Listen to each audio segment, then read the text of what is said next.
Hey everyone, so it's 12 days to go until launch and I'm starting to really focus on getting myself ready. I hope that you are too. So I'm planning to play some MOP Remix next weekend and I'm trying to prepare now for Cata launch so that I can take that few days next week just to play something a bit different. I want to try the new retail expansion when it comes, so it looks like a really good way to get a max level character ready. Today then I'm going to go over a few things that I'm doing for maximum preparation.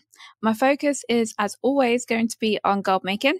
However, I have snuck in point one on gearing just because I'm not sure if everyone's utilising this. First then, number one, is that I'm taking my new characters to Winter Grasp for gearing up. They have lowered the honour required for gearing and it doesn't take very long at all now. The Wrathful gear is PvP, but if you're a fresh 80, then it's so much better than anything else easily available and it's for free. So the reason I bring this up is I was playing in Arathi Basin with my friends a bit this weekend, just for fun because they enjoy Battlegrounds rather than for gearing.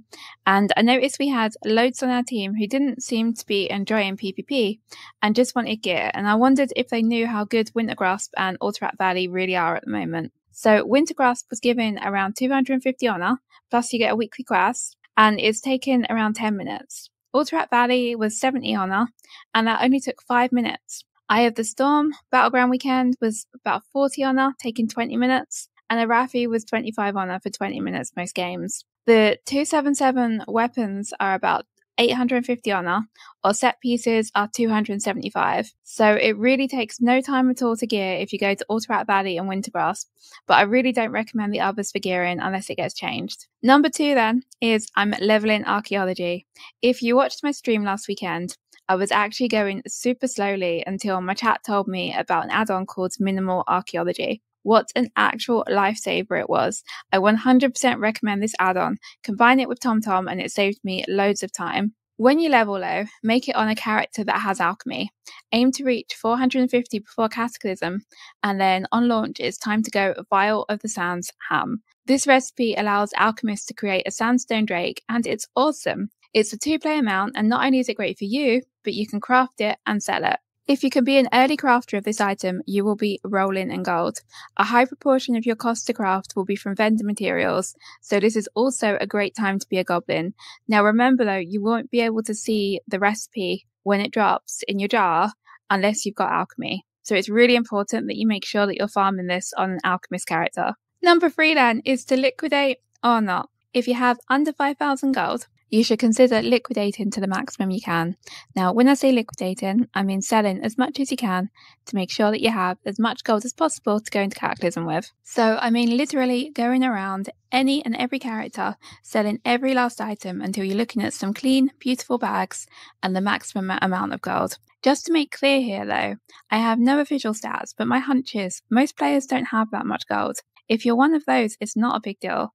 In the grand scheme of things, if you have a guild to play with, you only need consumables and repairs. Everything else in-game is optional. This is mainly a gold making channel, but I'd hate to think people thought that some of the large numbers you see here in comments and Discord are the norm, because they really aren't. If, however, you do have a bit more gold, then I'd be more picky about what you sell right now. I saw Haste Gem selling for 30 gold this week, and I was pretty tempted to list my leftovers. Figured what's the point of holding on to them, just taking up space in the new expansion. I decided to hold though and figured I could always use them in the future on alts. Then, a few days later, they're randomly spiking to 300 gold each. Now, I'm not saying everything's going to spike like that, but it does pay to be a bit picky about what you do sell and what you don't sell. Okay, last thing now.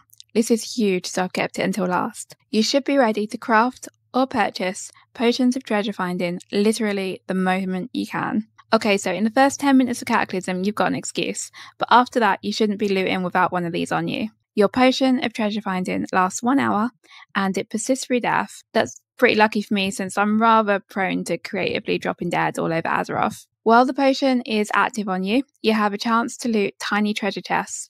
Each of these can contain cloth, volatiles, and gold. This recipe is a bit annoying. You need 8 Cinderbloom, 4 Stormvine, 6 Heart Blossom, and 4 Whiptail. The recipe is taught at the trainer in your city, and it's at maximum alchemy level. This recipe is an absolute must for everyone. Leveling, dungeons, and farming. You name it and you need this potion. These potions are also affected by Potions Mastery.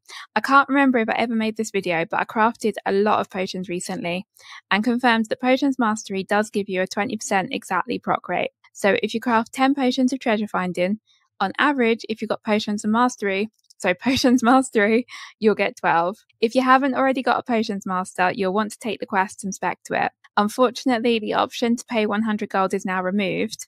In Cataclysm, you can respec with a new quest that may be expensive to hand in, but it will be worth it in the end. So those were my big things for starting out in Cataclysm. I'm working on some profession videos right now to go into a little bit more detail on each profession and how to maximize your gold using it.